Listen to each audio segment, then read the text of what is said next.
하는 생각까지 들 정도입니다. 김건희 하면 떠오르는 또 다른 별칭이 바로 줄리입니다. 줄리, 영화의 주인공 이름 같지 않습니까? 줄리라는 이름은 다들 아시는 것처럼 이 김건희가 과거 유흥업소에서 일하면서 그 이름으로 일했다고 해서 알려진 이름입니다. 이런 줄리 의혹에 대해서 윤석열은 한 언론과의 인터뷰에서 이렇게 말을 합니다. 상식적으로 받아들일 수 있는 얘기인가? 우리 집사람은 술 마시고 흥청거리는 것을 싫어한다. 이런 사람이 술집 가서 이상한 짓 했다는 얘기가 상식적으로 안 맞다. 집사람은 새벽 2, 3시까지 책을 읽거나 컴퓨터 앞에 앉아있을 만큼 쉴 틈 없이 공부하고 열심히 일하는 사람이라며 고교 교사와 대학 초빙 겸교수 했고 석사학위도 2개나 받았다라고 말했습니다. 윤석열 답변이 뭔가 좀 이상하죠. 김건희는 석사 2개, 박사 1개라고 자랑을 하고 다니는데 윤석열은 박사 학위에 대해서는 언급을 안합니다. 찔리는 구석이 있기는 있나 봅니다. 그리고 대답하는 모양새가 꼭 남자 박근혜 같은 소리만 합니다. 술 마시고 흥청거리는 걸 싫어하면 줄리가 안 되는 겁니까? 술집에서 일하는 사람 중에 그런 사람들 많을 텐데 그거 싫어하는 거랑 일했다는 거랑 무슨 상관이 있을까요? 어찌 대답하는 게 김건희랑 똑같을까요? 앞서 김건희도 줄리를 하고 싶어도 시간이 없어서 못한다고 말한 바 있는데 역시 그래서 부부인가 봅니다. 자신들이 한 행동들이 전혀 문제가 되지 않는다는 인식을 가지고 있습니다. 일반인들 같으면 속된 말로 쪽팔려서 말도 못 꺼낼 텐데 말이죠. 아, 일반인이 아니라서 그런 건가 봅니다. 자, 특히 김건희 박사 논문이 100개 쓰게 했다는 부분과 관련해서 현재 국민대는 조사에 착수해 있는 상태죠. 어제는 영어 논문은 98% 가까이가 그냥 복사해서 붙여넣기 했다는 의혹까지 터져나왔습니다. 이 정도면 엄청난 범죄라고 보여지는데요.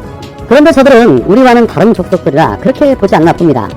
김건희 논문 문제에 대해서 어제 국임당의 선일종은 한 라디오 프로와의 인터뷰에서 이렇게 말을 합니다. 박사학위 부분에서야 지금 장관 자식분들 표절 많이 있었고 문제 있었지 않나요?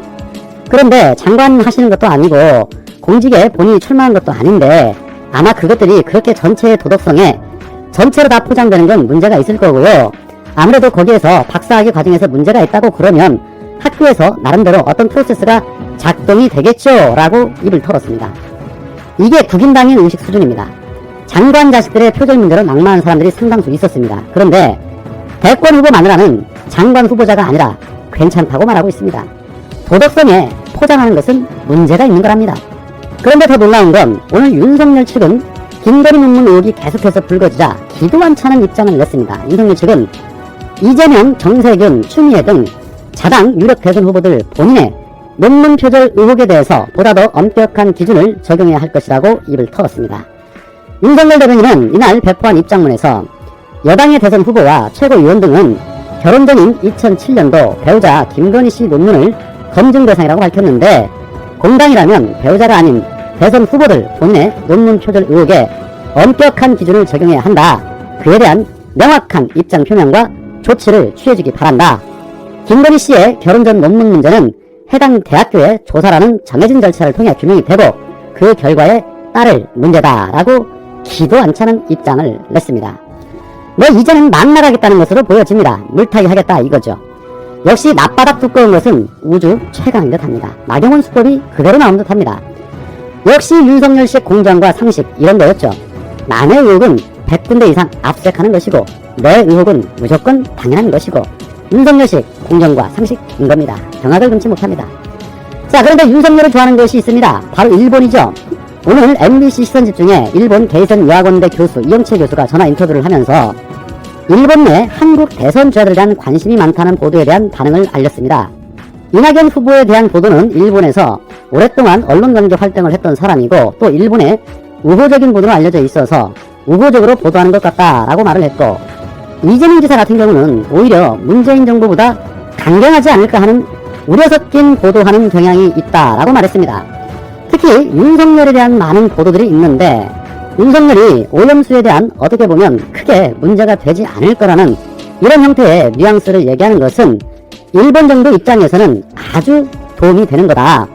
왜냐하면 일본 정부는 현재 후쿠시마 현지 주민들이 강력하게 반발하고 있고 또 이 문제에 대해서 여론도 악화되어 있는데 오히려 한국 대통령 후보가 이 부분에 대한 문제가 별로 없다는 형태로 발언을 해주면 일본 정부는 국내 여론에게도 정당화할 수 있고 후쿠시마 주민들에게도 메시지가 될 수 있다는 어떻게 보면 고맙기도 하고 자기를 정당화시켜주고 한국 정부의 이중적인 부분들도 지적해줄 수 있는 효과가 있는 것이다. 그래서 실질적으로 후쿠시마 현지에서는 이 문제가 너무 심각해서 수상도 방문을 못할 정도이기 때문에 그렇게 가볍게 처리할 문제가 아니라고 보인다라고 말했습니다.